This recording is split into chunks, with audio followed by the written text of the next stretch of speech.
Olá, queridos, vamos dar início a mais uma aula, nossa quinta aula, aula de proteínas. Bora começar. Então, proteína, sua principal função é a síntese de tecidos, ajuda nas enzimas, hormônios e secreções. Papel das proteínas no exercício. Então, o músculo esquelético é em torno de 65% do total de proteínas durante o exercício físico. Então, toda a nossa proteína de ingestão, a nossa proteína, ela vai para a síntese e síntese proteica e estrutura muscular. Né? Uma grande parte, né, 65% dessa proteína de consumo vai para o músculo esquelético, né, na nossa proteína total.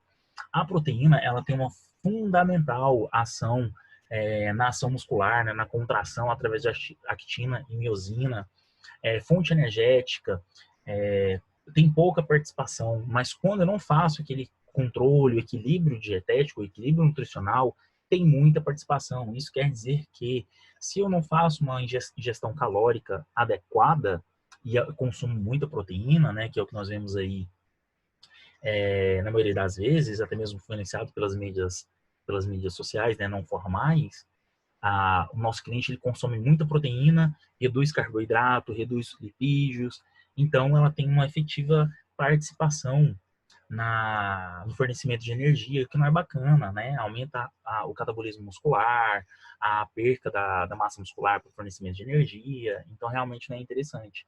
Mas nós temos que ter essa visão bem clara, né? Se eu não faço uma dieta bem controlada, bem balanceada, eu vou estar perdendo massa muscular proveniente da necessidade energética. O anabolismo tecidual é fundamental na regeneração das fibras que ocorre após a contração muscular. Então, os aminoácidos, né, as proteínas de consumo, é fundamental, está ligado diretamente ao nosso desempenho do treino e recuperação, principalmente do treino, né? Digamos que o carboidrato esteja mais ligado ao desempenho, mas a proteína está fundamental relacionada à regeneração, né, à recuperação do treino. E quando se fala de proteína e hipertrofia, né, a ingestão exagerada de proteína não interfere no aumento da massa muscular. Isto é eliminado pelos rins. Então, se eu faço uma ingesta muito alta de proteína, né, essa proteína ela vai ser metabolizada e vai ser transformado em ureia, vai ser dispensado pelos rins, não tem como. Existe um limite, né, ideal aí de consumo de proteína. Não adianta exagerar, não é porque eu como mais proteína, que eu ingiro mais proteína, que eu vou ter mais massa muscular. Não é assim que funciona, né? Depende de um treino bacana, né, de uma alimentação controlada. O nutriente principal para este aumento de massa muscular é o carboidrato, ali aparecendo de novo, pois ele oferece energia para as fibras contráteis, né? Isso evita que a proteína seja quebrada para transformar em energia.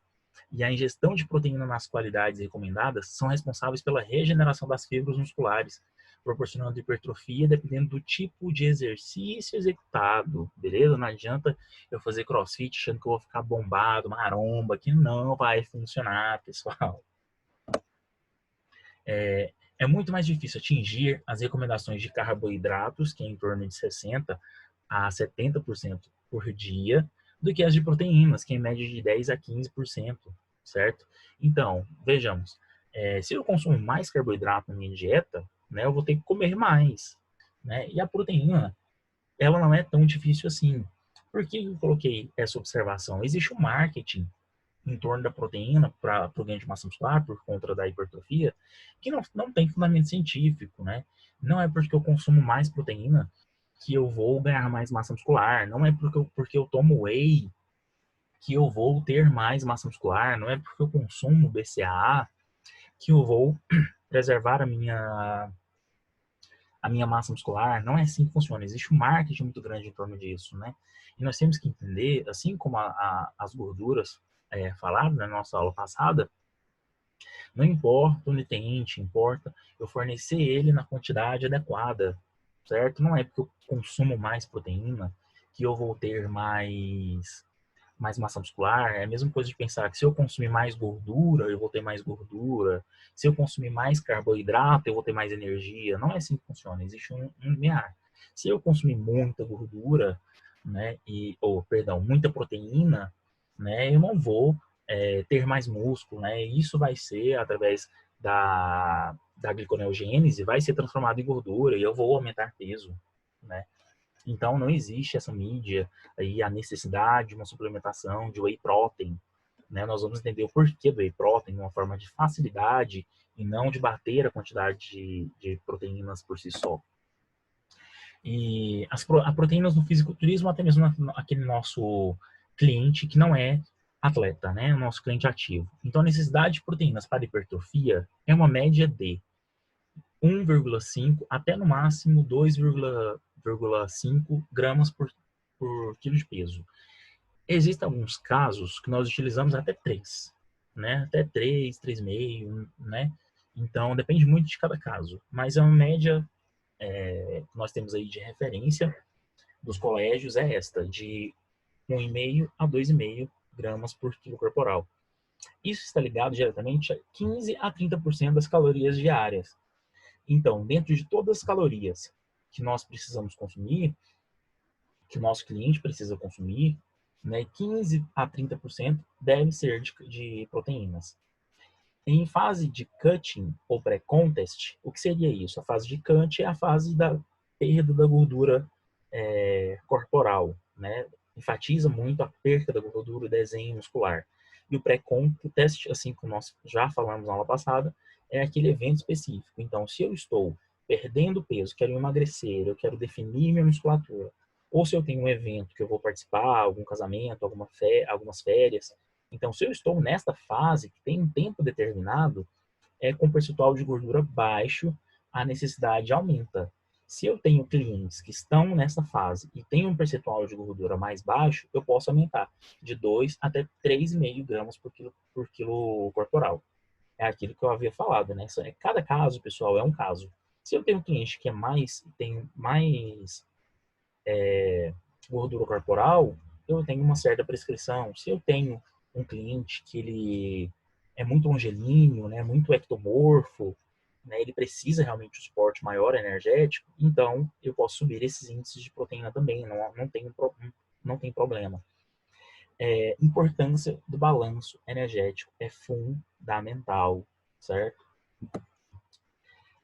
Não é necessário o consumo de proteínas em todas as refeições, mas a maioria dos especialistas recomenda o consumo de pelo menos de 3 a 4 refeições por dia, quando o objetivo é hipertrofia muscular. Então, se eu consumir a minha quantidade de proteína 2 vezes ao dia, é bacana? É bacana, porque você tem aquela quantidade de proteína para ser consumida.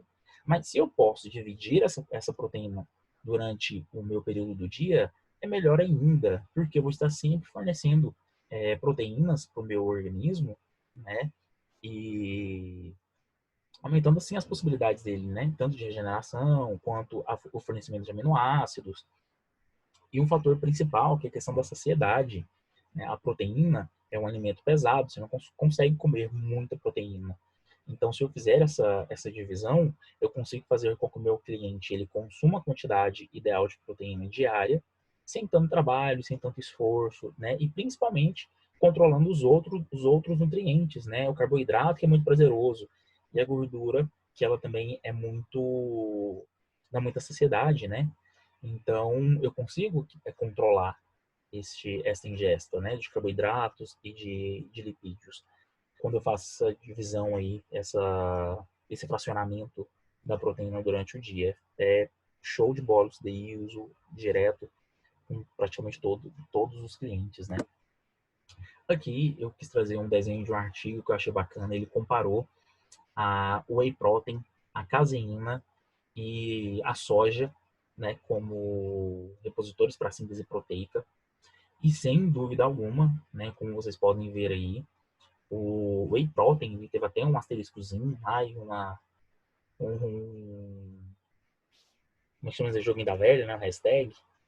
Enfim, a proteína relacionada à síntese proteica, ela consegue ser superior à caseína e à soja. Então, sem dúvidas algumas, a proteína pura, ela é mais funcional, né, para a síntese proteica do que as proteínas de soja e a caseína. Ah, professor, mas eu tenho clientes que são vegetarianos, né? Nós já falamos um pouquinho lá nas primeiras aulas a respeito dos vegetarianos e dos veganos, né? Eu preciso bater a quantidade de proteínas de uma forma não animal, né? Então aí, ó, para os vegetarianos, o whey seria uma opção bacana, concorda? Então aí nós já começamos a compreender a necessidade da suplementação. Então não é porque eu tomo whey que eu vou ficar forte, mas é porque se eu não tenho uma ingesta legal de proteína, se eu não consigo consumir proteínas na quantidade necessária, por conta até mesmo do controle dos carbos, então eu posso fazer uma suplementação.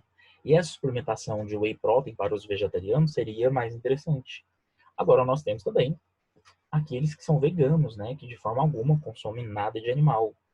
Então aí nós já temos a soja, que seria interessante. Eu particularmente não gosto de usar, porque tem toda uma discussão, né, alguns artigos provando que tem uma referência legal a na verdade não é uma referência legal, né, provando que não tem que tem uma referência negativa relacionada à produção de texto ou até mesmo à transformação de texto em estradiol, enfim, em aromatizar muito essa testosterona. Então, particularmente, não uso muito soja, né? Mas nós temos aí a proteína do arroz, né? Que pode ser uma opção bacana.